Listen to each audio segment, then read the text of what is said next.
اور آپ جس کے آگے سجدہ کرتے ہیں وہ اللہ ہے، یعنی آپ مسلمان ہیں اس لیے آپ کو اپنا مذہب چھوڑنا پڑے گا۔ کیا آپ ایسا کر سکتے ہیں؟ اللہ والے نے کہا کہ مجھے ایک بات بتائیے، آپ سب کچھ دیکھ رہے ہیں، آپ نے مجھے یہ بھی دعا دی کہ میری اولادیں ہوں اور آپ کی نسل آپ کی بیٹی سے چلے گی۔ مجھے ایک بات بتائیں، اگر ان بچوں میں سے کسی بچے کو خدا نہ خواستہ کچھ ہو گیا تو کس کو رونا پڑے گا؟ سردار نے جواب دیا، اگر خدا نہ خواستہ کچھ ایسا ہوا تو رونا مجھ کو ہی پڑے گا۔ اللہ والا نے مسکرا کر کہا، اگر یہ سارا مال لے کر مجھے رونا ہی پڑا تو آپ اپنا گھوڑا، اپنی دولت، اپنی بیٹی، ہر چیز اپنے پاس رکھ لو۔ میں خوش ہوں، میں مسلمان ہوں، میں ٹھیک ہوں۔ اگر یہ تمام چیزیں لے کر مجھے اپنا محلہ چھوڑنا پڑے تو میں اپنی جان دے کر بھی اپنے مذہب کو نہیں چھوڑوں گا۔ جس طرح آپ نے مجھے نوازا ہے، میں اسی رب کے دین کو چھوڑ کر چلا جاؤں گا۔ صرف چند پیسوں کی خاطر میں ہر دن پیسہ نہیں کر سکتا، اور اپنی درویشی میں بہت خوش ہوں۔ اللہ نے مجھے جس مقصد کے لیے بھیجا تھا وہ میرا مقصد پورا ہو جائے گا۔ گاؤں کے سردار نے پوچھا، یہ کہہ کر وہ اللہ والے جانے لگے تو سردار نے درویش کو رک جانے کا کہا اور کہنے لگے، میں نے مال دے کر تمہیں آزمایا اور تمہیں پرکھا، لیکن تم اپنے مذہب کو چھوڑنے پر راضی نہیں ہو۔ اگر تم یہی سب کرنے آئے تھے تو تمہیں اس بات کا ڈر نہیں؟ کیا تم نہیں جانتے ہم کتنے طاقتور ہیں، اور میری بیٹی اپنے عمل میں اتنی ماہر ہے کہ تمہیں یہاں کھڑے کھڑے ابھی جنگلی جانور بنا سکتی ہے۔ اللہ والے نے کہا کہ اس نے جنگلی جانور کمزور لوگوں کو بنایا ہوگا، یہ مجھے جانور بنا کر تو دکھائے۔ اس سے پہلے کہ گاؤں کا سردار اپنی بیٹی سے کچھ کہتا کہ اس پر وار کرو، اللہ والے نے جادوگرنی پر ایسی پھونک ماری کہ وہ اسی وقت ایک بہت بڑی چھپکلی بن گئی۔ وہ کچھ بھی نہیں کر پا رہی تھی، وہ چھپکلی اتنی بڑی تھی کہ وہاں پر جتنے بھی انسان کھڑے تھے ان سب میں سب سے زیادہ اونچا اس کا قد تھا۔ وہ چھپکلی اللہ والے کے پاس آئی، اپنا زہر اس پر اگلنا چاہتی تھی کہ اسی وقت اس نے اس کے منہ پر تھوک دیا۔ تھوکنے کی دیر تھی، وہ چھپکلی جلنے لگی اور جس سے گرمی کی وجہ سے اس کا چہرہ پگھل رہا تھا، اس کا چہرہ جل کر کالا ہو چکا تھا۔ وہ مرنے والی تھی کہ سردار دوڑتا ہوا قدموں میں آ کر گر پڑا اور معافی مانگنے لگا اور کہنے لگا، حضور اس گستاخی کے لیے میں معذرت خواہ ہوں، آپ مجھے معاف کر دو، میں نے سچ میں آپ کو بہت کمزور سمجھا تھا، آپ کو آپ کا مذہب سے ہٹانا چاہا تھا۔ اگر میری بیٹی ٹھیک ہو جائے تو میں سچ کہتا ہوں یہاں پر جتنے لوگ ہیں ہم پوری کی پوری بستی مسلمان ہو جائیں گے۔ اللہ والے نے کہا کہ ہم تمہیں اپنے دین میں شامل کرنے کے لیے یہ سب نہیں کر رہے، بلکہ تم لوگ مسلمان بھائیوں پر جو ظلم کرتے ہو وہ ظلم کو ختم کرنے کے لیے ہم یہاں آئے ہیں۔ ہمارے دین میں جبر اور ظلم نہیں۔ اگر تمہارے بیٹی سے انسان بن کر سدھر جاتی ہے تو اس کو اس کی اصلی حالت میں لانے کے لیے میں خود کو اللہ کی بارگاہ میں پیش کروں گا اور دعا کروں گا۔ سردار کہنے لگا کہ ہاں میری بیٹی اصلی حالت میں اگر آ جائے تو پھر ہم کسی پر ظلم و ستم نہیں کریں گے، اور میں دل سے اپنی بیٹی کے لیے معافی چاہتا ہوں۔ آج سے یہ کوئی بھی جادو ٹونا اور مسلمانوں کو تنگ نہیں کرے گی اور نہ ہی کسی مسلمان پر یہ ظلم اور جبر کرے گی، بس آپ اسے دوبارہ سے انسان بنا دے۔ اللہ والا نے چھپکلی پر دوبارہ سے پھونک ماری تو پھر سے انسان بن گئی اور اللہ والے کے قدموں سے وہ لپٹ گئی، کہنے لگی، مجھے معاف کر دیجئے، مجھے معاف کر دیجئے، میں نے اپنے آپ کو بہت طاقتور سمجھا۔ اس لڑکی کا آدھا چہرہ جل چکا تھا اور کالا ہو چکا تھا۔ وہ کہنے لگی کہ آج اپنے باپ کے ساتھ میں آپ کے دستے مبارک پر مسلمان ہونا چاہتی ہوں۔ میں وعدہ کرتی ہوں کہ آج سے اس بستی پر کوئی بھی کافر کسی مسلمان کے ساتھ بدتمیزی نہیں کرے گا، زیادتی نہیں کرے گا، ظلم اور جبر نہیں کرے گا، بلکہ ہم سب یہاں مل جل کر رہیں گے اور بھائی چارے کے ساتھ رہیں گے۔ ہم سب مسلمان ہو جائیں گے اور پھر یوں اللہ والے کے ہاتھوں پوری بستی کا سردار اور اس کی بیٹی نے اسلام قبول کر لیا، اور سردار نے اللہ والے سے اپنی بیٹی کا نکاح کر دیا، اور پھر اس بستی میں ہمیشہ کے لیے امن و امان قائم ہو گیا۔ جسم خاکی کے تلے جسم مثالی بھی رکھتے ہیں، ایک قبا اور بھی ہم زیر قبا رکھتے ہیں۔ ایک روز مغرب کے وقت حضور کی خدمت سے مؤلف واپس آ رہا تھا۔ پھاٹک سے کافی دور ایک صاحب ملے، دریافت کیا، آپ کہاں سے آ رہے ہیں؟ میں نے جواب دیا حضرت بابا تاج الدین ناگپوری کی خدمت سے آ رہا ہوں، میری عمر اس وقت بہت کم تھی۔ انہوں نے دوسرا سوال کیا آپ کے پاس کیا ثبوت ہے آپ بابا صاحب کے پاس سے آ رہے ہیں؟ تب انہوں نے خود ہی کہا وہاں کیا کر رہے تھے؟ میں نے جواب دیا سرکار کے پیر دبا رہا تھا۔ تب انہوں نے کہا اپنے دونوں ہاتھ سونگھو۔ جیسے ہی میں نے اپنے دونوں ہاتھ سونگھے تو ان میں سے مشک و عنبر کی خوشبو آ رہی تھی۔ ان صاحب نے فوراً ہی میرے دونوں ہاتھ پکڑ کر اپنے پورے جسم پر مل لیے۔ جس وقت وہ اپنے کپڑوں پر میرے ہاتھ مل رہے تھے خوشبو دور دور تک پھیل رہی تھی۔ میں نے بھی اپنے کپڑوں کو دونوں ہاتھوں سے مسل کر صندوق میں محفوظ کر لیا۔ برسوں ان کپڑوں میں خوشبو رہی لیکن وہ حضرت پھر دوبارہ مجھ سے نہیں ملے۔ میرے پاس دربار تاج الاولیاء میں جو تبرکات محفوظ ہیں ان میں ایک رومال ہے جس سے حضور بابا صاحب کا پسینہ مبارک آخری ایام میں خشک کیا گیا تھا۔ اس میں مشک و عنبر کی خوشبو آج بھی موجود ہے۔ ان سب تبرکات کی پہلے سال ایک مرتبہ اور اب عقیدت مندوں کے اصرار کی وجہ سے 2 مرتبہ زیارت کرائی جاتی ہے۔ ایک مرتبہ زیارت کے موقع پر ایک محترمہ تشریف لائی تھی جو کافی عمر کی تھی۔ اس ضعیفی میں بھی وہ حسین تھی۔ انور عادل صاحب اکثر عادل صاحب کے بنگلہ پر ان کا قیام تھا۔ ان بزرگ نے جب رومال کی زیارت کی تو زار و قطار رونے لگے۔ زیارت سے فارغ ہونے کے بعد ان سے دریافت کیا گیا تو انہوں نے بتایا میرا قیام ممبئی میں تھا۔ بابا صاحب کی کرامات کی شہرت سننی تھی، مجھے سانس کی تکلیف ہو گئی تو میں نے اپنے گھر میں بابا صاحب سے عرض کی آپ کی کرامات کا بہت شورا ہے، میری یہ بیماری جاتی رہے تو میں آپ کی خدمت میں حاضری دوں گی۔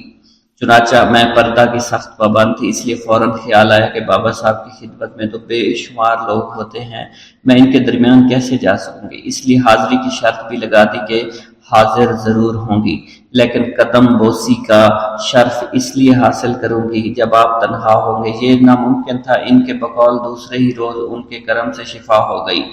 چند روز بعد حسب وعدہ میں ناگپور روانہ ہوئی۔ ان دنوں سرکار کا قیام شکردرہ میں تھا۔ پتہ معلوم کر کے پہنچی، اندر گئی تو سرکار تنہا تھے۔ قدم بوسی کا شرف حاصل کیا۔ سرکار نے ایک پیگ آگے کر کے حکم دیا اسے دباتی جاؤ۔ اسی دوران ایک صاحب آ کر کھڑے ہو گئے۔ سرکار نے انہیں اشارہ کیا جسے میں سمجھ نہ سکی، لیکن انہوں نے سرکار کو بیڑی پیش کی۔ آپ نے 1-2 کش لگا کر بیڑی مجھے عطا کی، میں نے اسے بجھا کر اپنے دوپٹے میں باندھ لیا۔ اسی دوران دوسرا پیر دبانے کا اشارہ فرمایا۔ میں بہت ہی نفاست پسند تھی، جب میں پیر دبا رہی تھی تو میرے ہاتھ بدن سے چپک رہے تھے۔ میں نے محسوس کیا شاید کسی نے بدن میں تیل لگایا اور یہ سوچا کہ میں بعد میں صابن سے دھو لوں گی۔ کافی دیر کے بعد اجازت مل گئی۔ باہر آ کر ہاتھ دھونے کا پروگرام تھا۔ صابن کی تلاش میں دکان کی طرف گئی۔ برقع صحیح کرنے کے لیے میں نے ناک کے قریب کیا تو اس میں مشک و عنبر کی خوشبو تھی۔ اب جو میں نے دونوں ہاتھ سونگھے تو خوشبو سے معطر تھے۔ کئی روز تک خوشبو میرے ہاتھوں میں رہی۔ اسی رومال میں وہی خوشبو ہے جو میں نے محسوس کی ہے کہ بدن پر تیل نہیں بلکہ پسینہ تھا، اور یہ خوشبو پسینہ کی ہے۔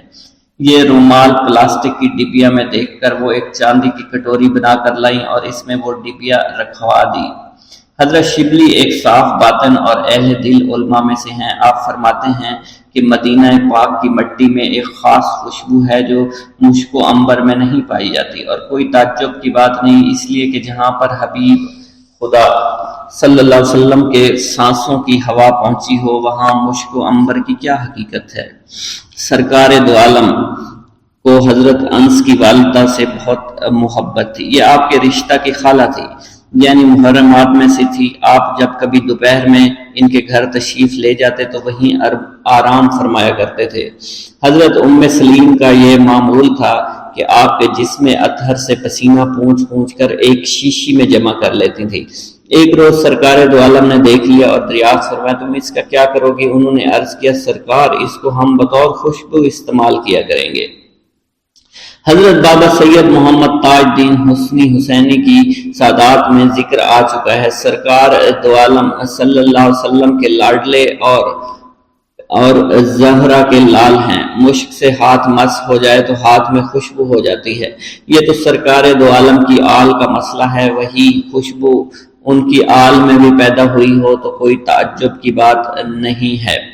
ہر جگہ ہر گھر میں ہم لوگ بابا صاحب کے تبرکات شبیہ مبارک وغیرہ کے لیے ایک مخصوص کمرہ مختص کر رہے ہیں، لیکن اس ناظم آباد والے مکان میں کمرہ مختص نہ کر سکے، بلکہ اسٹور میں تمام چیزیں رکھ دی، اور ہم لوگوں کا سرکار کے کرم سے آج تک یہ معمول ہے کہ تبرکات کے کمرہ میں روزانہ صبح و شام اگر موم بتی روشن کر سکتے ہیں تو کیا کرتے ہیں۔ یہ سب تبرکات سٹور میں رکھ کر جب بھی موم بتی جلانے جاتی تو مجھے بے حد تکلیف ہوتی، سرکار سے عرض کرتی کہ بڑا گھر دلا دیں۔ اسی مکان میں ایک رات میں نے دیکھا خانقاہ امجدیہ تاجیہ لیاقت آباد میں سرکار کا عرس مبارک ہو رہا تھا، ہم سب وہاں موجود تھے۔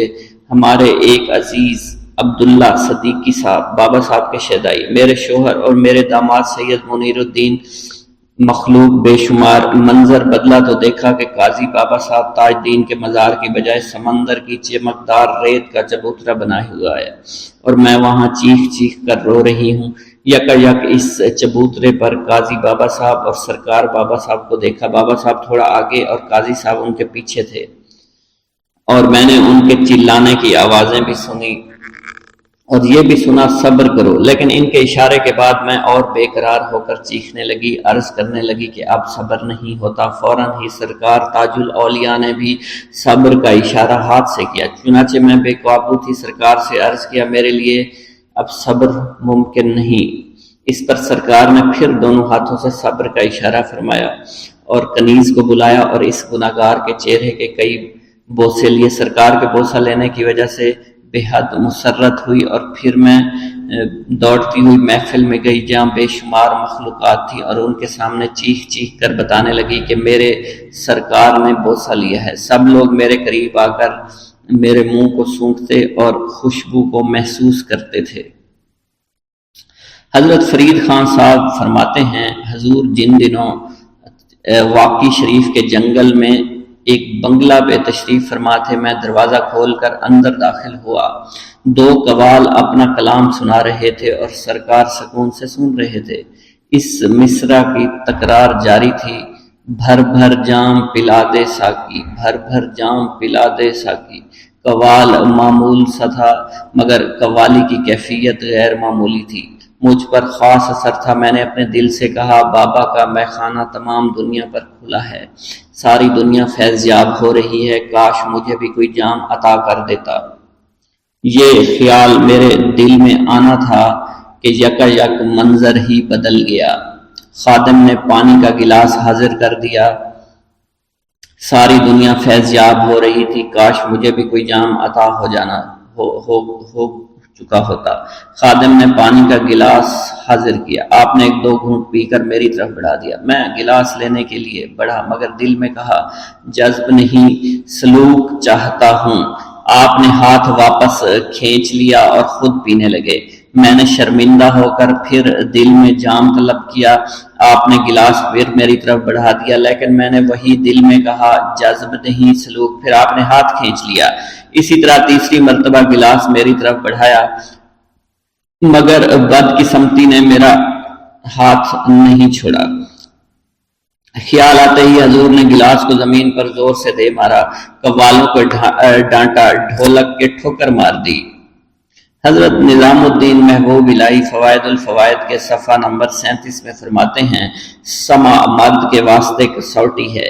ایک جگہ مصنف حضرت امیر سنجری نے لکھا ہے کہ ایک حاضری میں نے حضرت محبوب الہی سے عرض کیا یہ دل شکستہ خود اپنے کام میں حیران ہے، لیکن جب راگ سنتا ہوں رقت راحت حاصل ہوتی ہے، اور مخدوم کے سر کی قسم کھا کر کہتا ہوں کہ اس وقت دل ہوائے نفس دنیا اور اہل دنیا سے فارغ اور خالی ہے۔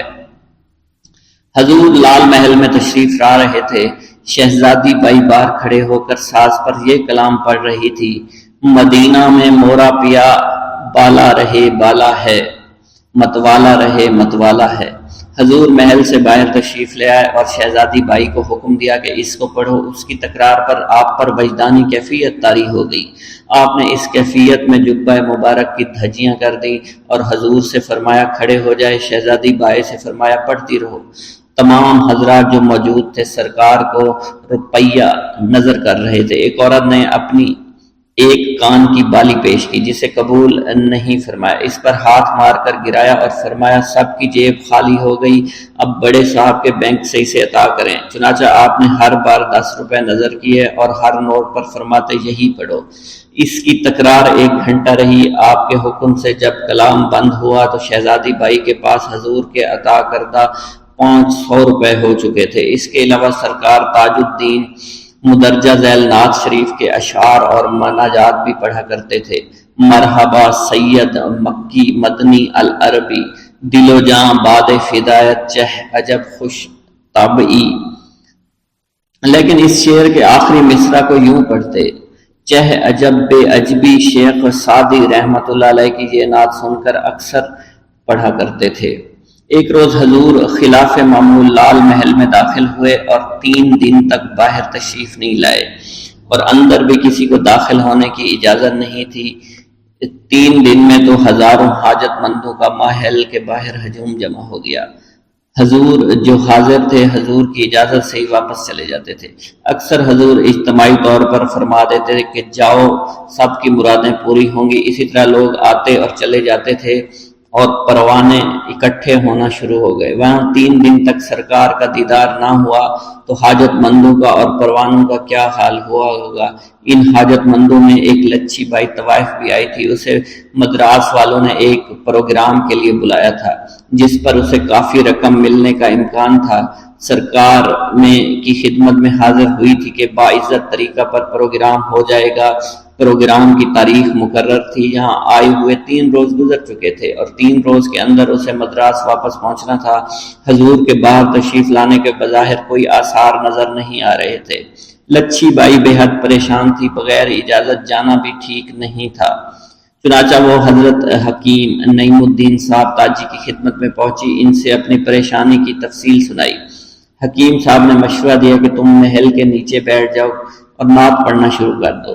یہ بات اس کی سمجھ میں آ گئی۔ دیدار کے لیے بے قرار تو تھی ہی، اپنے سازندوں کے ساتھ ایک خاص انداز میں نعت شریف شروع کی۔ کوئی نہ ہی دیکھت چلے آؤ پیارے، اندھے مورخ تو کاکا دیکھی ہیں، دیکھت ہیں تو اس کا دیکھن ہارے، چلے آؤ پیارے چلے آؤ پیارے۔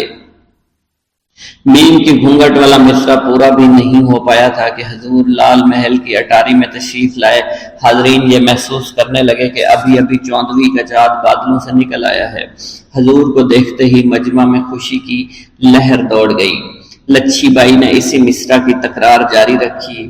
حضرت بابا تاج الدین ناگپوری اسی تکرار پر ہی نیچے اتر آئے، رقص کرنے لگے۔ میرے آقا کے عشق رسول کا یہ معاملہ تھا۔ اسی کیفیت و سرور میں تمام حاجت مندوں کے مرادیں پوری ہوئیں اور لچھی بائی بھی اپنے پروگرام کر کے مدارس روانہ ہو گئی۔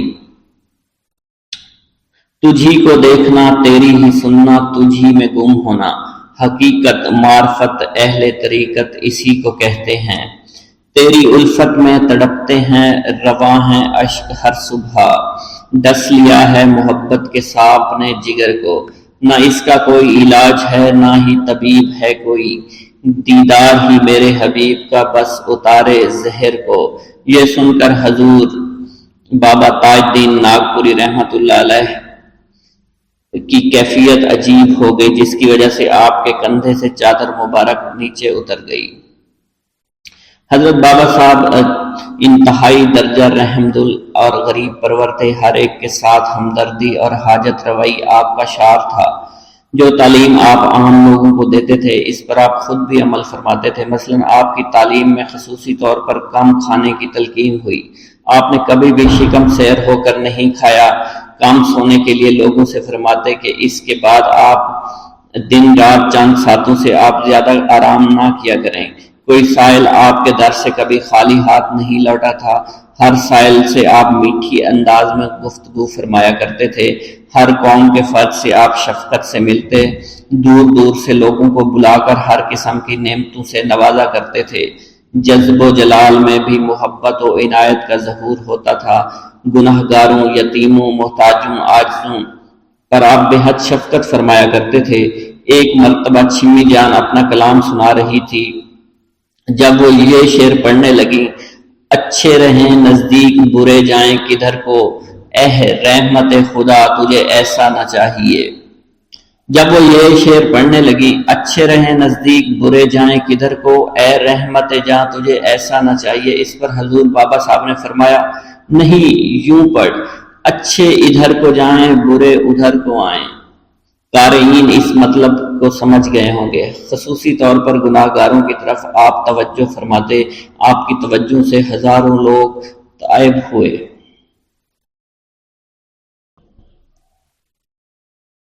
حضرت بابا تاج الدین ناگپوری رحمۃ اللہ علیہ کے آباء و اجداد عرب سے تشریف لا کر مدراس میں آباد ہو گئے تھے۔ یہاں آپ کے اجداد میں کئی صاحب کرامت بزرگ گزرے، اس لیے آپ کا خاندان بزرگان دین کے نام سے مشہور ہوا۔ اس زمانے کے صاحب اقتدار بادشاہ نے آپ کے بزرگوں کی درگاہوں کے لیے جاگیریں بھی نذر کر دیں۔ یہاں پر ایک درگاہ سیدانی بی بی اماں صاحبہ کے نام سے مشہور ہے۔ آپ کی سونے کی تربت سے اور پانی کا چراغ جلتا ہے۔ حضور کے پردادا کے والد حضرت خواجہ سید عبد القادر صاحب، جن کا نسب نامہ 5ویں نمبر پر ہے، اپنی جاگیر سے دستبردار ہو کر فوج میں ملازم ہو کر صوبے دار میجر ہو کر ریٹائر ہوئے۔ حضرت بابا صاحب کے دادا بزرگوار حضرت خواجہ سید حیدر شاہ سلسلہ ملازمت کانپور میں رہے، تشریف لائے اور یہیں سکونت اختیار کی۔ آپ نے اپنے صاحبزادہ سید بدر الدین شاہ صاحب کی شادی حضرت سید میرا صاحب اور مریم صاحبہ سے کی۔ حضرت بابا صاحب کے کوئی حقیقی بھائی نہ تھے نہ بہن تھی۔ آپ اپنے والدین کے اکلوتے فرزند تھے۔ جب آپ کی عمر 1 سال کی ہوئی تو والد بزرگوار جو رنگون کے سفر پر تھے، ان کا انتقال ہو گیا۔ چنانچہ آپ کی والدہ محترمہ عدت گزارنے کے بعد اپنے والد بزرگوار سید میرا صاحب کے پاس چلی گئی۔ نانا حضور کے گھر حضرت بابا صاحب کی پرورش ہوتی رہی۔ جب آپ کی عمر 9 سال کی ہوئی تو والدہ محترمہ بھی اگلی دنیا سدھار گئیں۔ حضرت کی نائنی صاحبہ نے آپ کی پرورش اپنے ذمہ فرمائی۔ آپ کی والدہ محترمہ نے آپ کو اپنے ابا حضور کے ذریعے 6 سال کی عمر میں مدرسہ میں داخل کرا دیا تھا، جہاں آپ نے حضرت مولی اکرام الحسن صاحب اور حضرت مولی اکرام الحق صاحب سے تعلیم حاصل کی، اور عربی کے علاوہ فارسی، اردو، انگریزی کی تعلیم بھی حاصل کرتے رہے۔ تعلیم حاصل کرنے کے دوران ہی کامنی کے ایک کامل بزرگ حضرت عبداللہ شاہ صاحب قادری نوشاہی ایک روز آپ کے مدرسہ پہنچے اور معلم صاحب سے مخاطب ہو کر فرمایا: تو انہیں کیا پڑھاتا ہے؟ ان کا تو علم لدنی کا مالک ہے۔ پھر حضرت بابا صاحب کی طرف دیکھ کر محبت سے فرمایا: کم کھاؤ، کم بولو، کم سو اور قرآن شریف کی تلاوت کرو، بلکہ تلاوت کے وقت یہ سمجھو کہ تم پر قرآن کا نزول ہو رہا ہے۔ اور اس کے بعد اپنی جھولی سے ایک چھوارا نکالا، اس کو چبا کر آدھا حصہ آپ کو عطا کیا۔ آپ اس کو نوش فرماتے ہی بابا صاحب کی حالت بدل گئی۔ ایک خاص کیفیت میں آنکھوں سے آنسو جاری ہو گئے۔ 3 دن تک یہی عالم رہا۔ حضرت بابا صاحب میں عام بچوں کی طرح شوخی شرارت کا شائبہ نظر نہیں آتا تھا۔ آپ بالکل خاموش طبع واقع ہوئے تھے۔ آپ کی کسی ہم جماعت سے دوستی تھی اور نہ کھیل کود میں دلچسپی۔ آپ کے نانا حضور نے آپ کا یہ حال دیکھ کر دل بہلانے کے لیے آپ کو چند کبوتر خرید کر دیے، جن کی دیکھ بھال میں آپ دل بہلاتے تھے۔ جب آپ ذرا بڑے ہوئے تو نانا حضور نے آپ کی سواری کے لیے گھوڑا خرید لیا۔ اس کے علاوہ حضرت بابا صاحب کے پاس ایک باجا تھا جو آپ کو درد میں پڑا ملا تھا۔ آپ کبھی کبھی اس کو بجا لیا کرتے تھے۔ آپ اپنی تعلیم اور مذہبی کتب کے پڑھنے میں ہی وقت گزارتے تھے۔ آپ کو شروع سے ہی تنہائی پسند تھی۔ حضرت بابا تاج الدین ناگپوری بے حد کامگو، سلیم طبع بے حد رحم دل تھے۔ اکثر تنہائی میں آپ و حضرت مولانا روم رحمۃ اللہ علیہ اور حافظ شیرازی رحمۃ اللہ علیہ کے اشعار گنگنایا کرتے تھے۔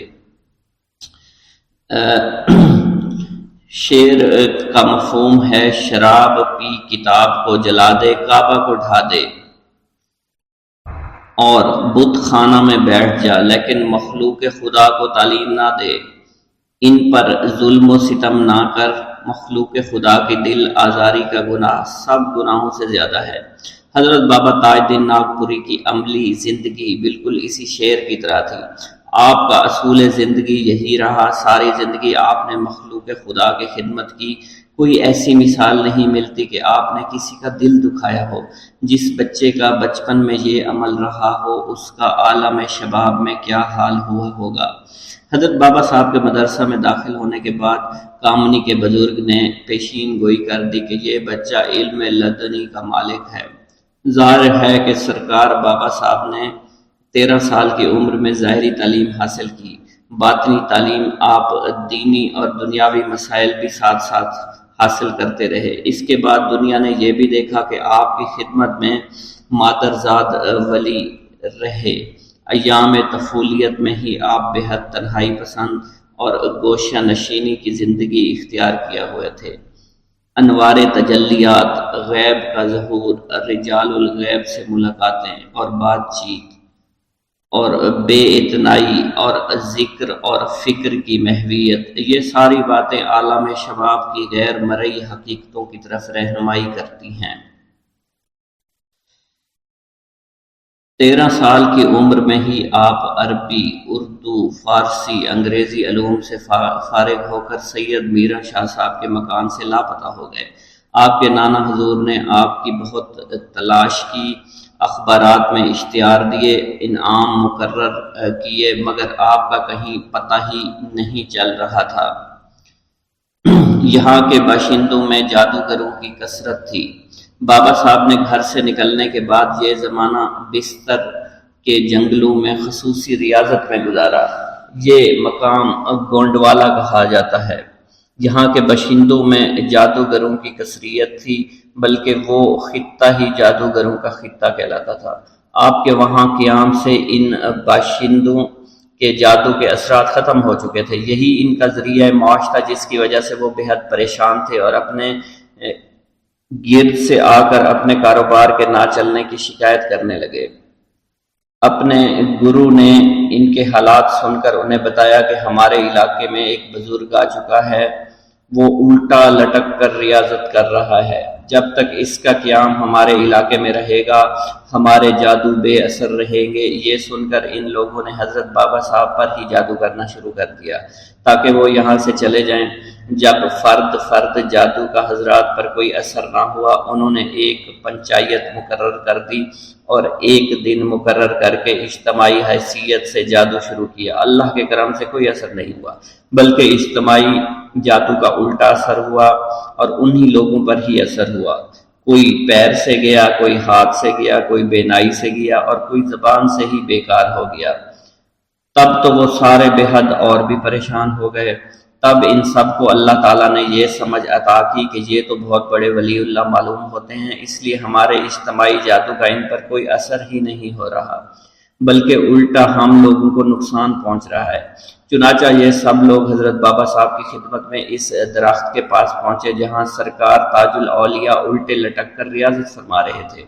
اللہ تعالیٰ کی شان دیکھیے کہ جیسے ہی تمام لوگ جن میں وہ معذور جنہیں جادو کرنے کی سزا ملی تھی شامل تھے درخت کے پاس پہنچے تو وہ تمام اپنے اصلی حالت میں آ گئے، یعنی سب ہی ٹھیک ہو گئے اور سب قدم بوس ہو گئے۔ چونکہ سرکار اس وقت بھی ریاضت الہی میں مصروف تھے، اس لیے یہ لوگ واپس آ گئے، لیکن اپنے 2 آدمیوں کی ڈیوٹی لگا دی کہ روزانہ یہ لوگ حضرت کی خدمت میں حاضر رہیں گے۔ جیسے ہی سرکار درخت سے نیچے آئیں اس کی اطلاع دے دیا کریں۔ اور انہوں نے اپنے کیے کی معافی طلب کی اور سرکار کی امکانی خدمت کرنا شروع کر دی۔ سرکار مستقل 2 سال تک اسی طرح ریاضت الہی میں مصروف رہے۔ حضرت بابا تاج الدین ناگپوری رحمۃ اللہ علیہ 2 سال بعد درخت سے نیچے تشریف لائے تو ان حضرات نے، جن کی باری باری ڈیوٹی ہوتی تھی، فوراً جا کر اپنے قبیلہ والوں کو اطلاع دی۔ قبیلہ کے تمام لوگ، جن میں عورتیں، بچے، بوڑھے، جوان سبھی شامل تھے، تقریباً 1.5 لاکھ لوگ وقفہ وقفہ سے حاضر خدمت ہوتے رہے اور سرکار سے معافی کے خواستگار ہوئے۔ حضور نے ان سب کو دعاؤں کے ساتھ معاف کیا۔ یہ تمام لوگ حضرت بابا صاحب کے دست حق پر مشرف با اسلام ہوئے اور بیعت حاصل کی اور چند دنوں سرکار کی بے حد خدمت کی۔ یہ لوگ سی پی کے علاقہ میں گونڈ کہلاتے ہیں۔ سالب، مصری اور جنگل کی جڑی بوٹیاں بھی فروخت کرتے ہیں۔ اس زمانہ میں ان لوگوں سے جب دریافت کیا جاتا تھا کہ تمہارے مرشد کون ہیں، تو وہ سرکار تاج الدین اولیاء کا نام اس میں گرامی بیان فرمایا کرتے تھے۔ اس کے بعد بھی بابا صاحب نے 2 سال ریاضت میں گزارے۔ جب آپ کا کامنی میں تشریف لائے تو آپ کی عمر 17 سال ہو چکی تھی۔ نانا حضور آپ کے غم میں انتقال فرما چکے تھے۔ آپ کے ماموں سید عبد الرحمن صاحب آپ کو دیکھ کر بے حد خوش ہوئے۔ آپ کا حال تو کچھ ایسا ہو گیا تھا کہ آپ بالکل ہی تنہائی پسند ہو گئے تھے، اکثر بے معنی الفاظ استعمال کرتے تھے۔ بابا صاحب کی غیر موجودگی میں کناں ندی میں طغیانی آئی۔ یہ طغیانی سید عبد الرحمن صاحب کا تمام اثاثہ بھی بہا لے گئی، جس کی وجہ سے عبد الرحمن صاحب بے حد پریشان تھے۔ سرکار نے انہیں تسلی دی، مشورہ دیا کہ ہم دونوں ملازمت کر لیتے ہیں، انشاءاللہ سب بہتر ہو جائے گا۔ آپ نے اس کے لیے دعا کی۔ محکمہ جنگلات میں داروغہ کے عہدہ پر ملازمت مل گئی اور سرکار بابا صاحب نے 18 سال اپنا آبائی پیشہ اختیار کر کے فوج میں ملازمت اختیار کر لی۔ بابا صاحب 1881 میں ناگپور کی ریجمنٹ نمبر 8 میں نائک مقرر ہوئے۔ یہ مدراسی پلٹن کہلاتی تھی۔ رات آپ اکثر کیمپ میں موجود نہیں ہوتے تھے۔ دن کو بھی ڈیوٹی سے فارغ ہونے کے بعد ساگر کے ویران جنگلات میں دیکھے گئے، جن کا ذکر حضرت داؤد چشتی ساگری کے سلسلہ میں آیا ہے۔ اسی طرح سرکار کے کیمپ سے فارغ رہنے کی اطلاع کامنی آپ کی نانی صاحبہ تک پہنچ گئی۔ وہ پریشان ہو کر سرکار بابا صاحب کی خدمت میں ساگر پہنچ گئی۔ انہیں یہ خیال ہوا کہ بچہ کیمپ سے راتوں کو غائب رہتا ہے، کہیں خراب صحبت میں تو نہیں پڑ گیا۔ چنانچہ ساگر میں آپ کی نگرانی کرنے لگی۔ حضرت تاج دین ناگپوری رحمۃ اللہ علیہ حسب معمول ڈیوٹی سے گھر آئے اور پھر روانہ ہو گئے۔ رات گزار کر پھر صبح تشریف لائے تو نانی صاحبہ نے ناشتہ تیار کر رکھا تھا۔ ناشتہ کے لیے حضور بابا صاحب نے فرمایا کہ پہلے روز سرکار نے یہ فرما کر کہ بھوک نہیں ہے، ناشتہ نہیں کیا۔ چنانچہ ان کو اور تشویش ہوئی۔ دوسرے روز معمول کے مطابق بابا صاحب تشریف لائے اور رات میں پھر روانہ ہو گئے۔ نانی صاحبہ بھی آپ کے پیچھے چھپ کر روانہ ہوئی۔ چلتے چلتے آپ ایک مزار میں داخل ہوئے اور عبادت میں مصروف ہو گئے۔ نانی صاحبہ یہ منظر دیکھ کر خوش ہوئیں اور دعائیں دیتی ہوئی گھر لوٹ گئیں۔ صبح جب بابا صاحب تشریف لائے تو نانی صاحبہ نے ناشتہ پیش کیا۔ سرکار کے ہاتھ میں چھوٹے چھوٹے پتھر تھے، ان کو آپ نے منہ میں ڈال کر چبانا شروع کر دیا۔ نانی صاحبہ سے فرمایا ہم یہ لڈو پیڑے کھاتے ہیں۔ نانی صاحبہ وہاں یہ حالت دیکھ کر دیکھتی ہی رہ گئی۔ نانی صاحبہ جو خدشات لے کر آئی تھی اس کے برعکس حضور بابا تاج دین ناگپوری نے بھی نانی صاحبہ کو اطمینان دلا دیا۔ چنانچہ وہ حضرت بابا صاحب کو اللہ کے سپرد کر کے کامنی پھر روانہ ہو گئی۔ حضرت بابا صاحب ملازمت کے اوقات کے بعد جہاں موقع ملتے اپنے شیخ کی خدمت میں حاضر ہوتے اور رات کو حضرت داؤد مکی کے مزار مبارک پر گزارتے تھے۔ ایک عرصہ کے بعد ایک مبارک رات آپ کے پاس مقبولیت کا پیغام لے آئی۔ اسی وقت آپ ذکر سے مشرف ہوئے اور غیب سے آواز آئی مانگ کیا مانگتا ہے۔ یہ آوازیں کئی بار سنی۔ اس کے جواب میں آپ نے فرمایا اے خدا، اے میرے اللہ، تجھ سے تجھ ہی کو ہی مانگتا ہوں۔ تیرا تیر ان کا نشانے پر لگا اور اللہ تعالیٰ نے اپنی تجلی ذات سے آپ کو نوازا۔ اس تجلی میں آپ گم ہو چکے تھے، خدا آشکار ہو گیا۔ اب خود کو دیکھ کر خدا یاد آنے لگا اور اپنی محدود ہستی اور اس کے تمام تقاضے ختم ہو گئے۔ جب آپ واپس تشریف لے گئے تو اس سے پہلے آپ کی مقبولیت اور محبوبیت منادی بارگاہ الہی سے ہو چکی تھی۔ جیسا کہ حضور صلی اللہ علیہ وسلم سے روایت ہے، حضرت ابو ہریرہ رضی اللہ تعالیٰ عنہ سے روایت ہے کہ رسول اللہ صلی اللہ علیہ وسلم نے ارشاد فرمایا، اللہ تعالیٰ جب کسی بندہ سے محبت کرتا ہے تو حضرت جبرائیل کو ندا کرتا ہے کہ میں فلاں بندے سے محبت کرتا ہوں، تم بھی اس سے محبت کر۔ پس حضرت جبرائیل اس سے محبت کرتے ہیں۔ اس کے بعد آسمان میں پکار کر کہتے ہیں کہ فلاں شخص اللہ سے محبت کرتا ہے، تو بھی اس سے محبت کر۔ اس پر تمام آسمان والے اس سے محبت کرتے ہیں اور اس کے بعد زمین میں اس کی مقبولیت عام کر دی جاتی ہے۔